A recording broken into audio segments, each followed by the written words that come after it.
BC आवाज पर आप देख रहे हैं मेगा एग्जिट पोल, हमारी महा कवरेज 5 राज्यों के चुनाव पर। और नंबर्स लगातार आ रहे हैं, हम लगातार डिस्कस कर रहे हैं। टेली आपके लिए नीचे भी है और लगातार हम आपको टेली भी बता रहे हैं, लेकिन एक बार डिटेल टेली देखने के लिए आपको थोड़ा इंतजार करना पड़ेगा। 8 बजे आपको फिर से टॉप ऑफ द और पूरी डिटेल टेली बताएंगे। लेकिन इस बीच हमारे तमाम विशेषज्ञ, हमारे तमाम विश्लेषक हमारे साथ हैं। तो क्विकली ब्रेक से पहले एक सवाल और हो जाए।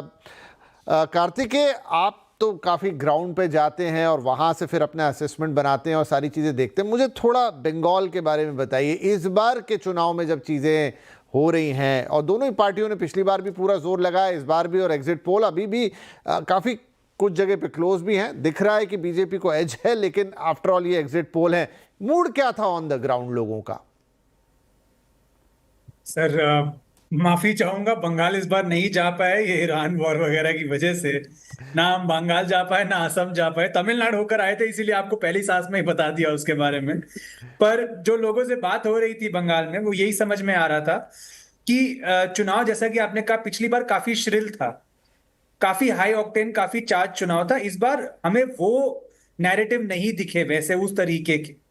एक बात ये तो सच है, लेकिन साथ ही साथ देखिए, 15 साल की एंटी इनकम्बेंसी को संभालना कोई आसान काम नहीं होता।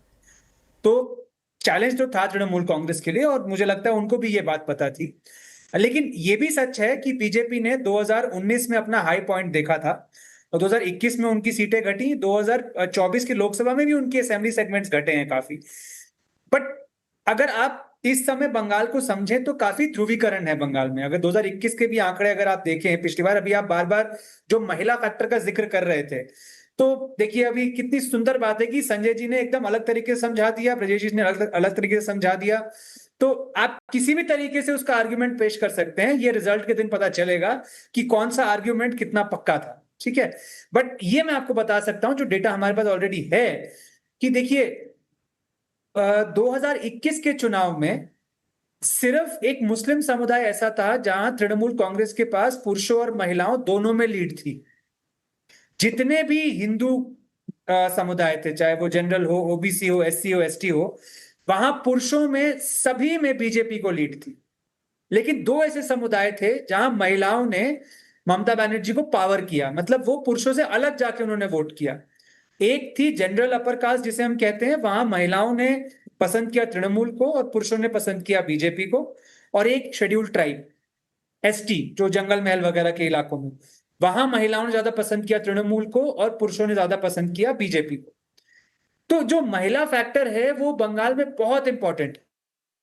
और अभी बिहार वगैरह का जिक्र हो रहा था, असम का जिक्र हो रहा था। तो अभी इतनी सारी बातें कही जा चुकी है शो पर कि किस बात पे रिस्पॉन्ड करें। एक बात ये सच है कि बिहार में जो कैश ट्रांसफर हुआ वो एक नॉवेल्टी थी। कई ऐसे परिवार हम मिले बिहार में जिन्होंने शायद कभी 10,000 रुपए इकट्ठा देखा भी नहीं होगा। अगर आप किसी मुसहर बस्ती में चले जाते तो आपको लगता कि 10,000 रुपए इनके लिए बहुत मायने रखता है।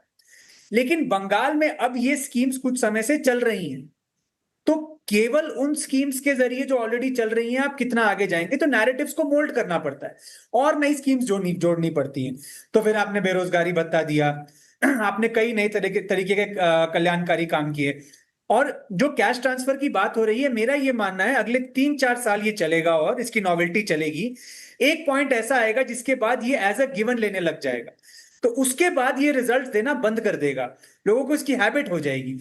बट बंगाल क्योंकि बहुत समय से ये चल रहा था, तो ममता बनर्जी को इस पर ऐड करना पड़ा।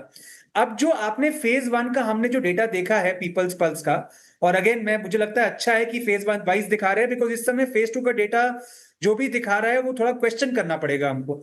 फेज 1 में जो बीजेपी के आंकड़े आ रहे हैं, अगर वो अच्छे हैं, तो उसका मुझे एक कारण दिखता है कि उन्होंने जंगल महल में रिकवर किया है सिचुएशन को।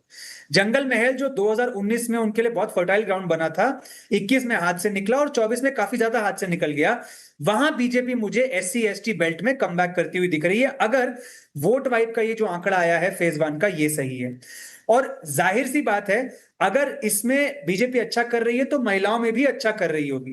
देखिए, महिलाओं में एक चीज जो मिस हमने कर दी अभी, लॉ एंड ऑर्डर का भी एक इशू है। और देखिए, एक होता है लॉ एंड ऑर्डर का इशू जो शहरों में बनाया जाता है ठीक है। कि ये लॉ एंड ऑर्डर का इशू है, एक बनाया जाता है और एक होता है असल में। तो महिलाओं का जो मुद्दा, कुछ इंसिडेंट्स ऐसे हुए कलकत्ता वगैरह में जहां सच में इशू था। ग्रामीण इलाकों में अगर बीजेपी कन्विंस कर पाई है कि आपकी सुरक्षा में प्रॉब्लम है और उसको किसी खास समुदाय से जोड़ पाई है, तो ये बीजेपी के लिए सक्सेस का रीजन बन सकता है। लेकिन केवल माहौल बनाना गांव में कि आपकी सुरक्षा नहीं है, उसके सामने तृणमूल का एक बहुत बड़ा ढांचा खड़ा हुआ है। तो किस कन्विक्शन से बीजेपी ने अपनी स्कीम्स और लॉ एंड ऑर्डर की पिच को मार्केट किया है, जी, मेरे लिए बंगाल के चुनाव का स्विंग वोटर है ग्रामीण हिंदू महिला। जिस तरफ ये स्विंग करेंगी उस तरफ ये इलेक्शन स्विंग हो जाएगा। ठीक है, ग्रामीण हिंदू महिला जिस तरफ स्विंग करेंगी उस तरफ ये इलेक्शन जाएगा। जंगल महल वो स्विंग जोन कहलाता ही था। पुरुलिया, बांकुड़ा, पश्चिमी मेदिनीपुर और ये सारे इलाके, क्या वहां पर इस बार स्विंग उस तरीके से देखने को मिलेगा जो सत्ता को ही बदल दे? एक ब्रेक लेने का वक्त हो गया। बहुत शुक्रिया ब्रजेश जी और कार्तिकेय। अब आगे हमारे साथ नहीं जुड़ेंगे तो आप दोनों का बहुत बहुत धन्यवाद अब तक की चर्चा में हमारे साथ शामिल होने के लिए। और ब्रेक पे जाते जाते तमिलनाडु का वो वाला एग्जिट पोल जो शायद कुछ लोगों को अगर थोड़ी उबासी या नींद आ रही होगी तो आपकी आंखें खोल देगा, वो नंबर दिखा के ब्रेक पे जा रहे हैं। देखिए, टीवी के 98-120, क्या ये हो सकता है? और एक्सिस माई इंडिया जो कि एक बहुत ही क्रेडिबल एजेंसी है, वो टीवी के को 98-120 दे रही है। क्या मायने है इसके? ब्रेक के बाद बातचीत जारी रहेगी।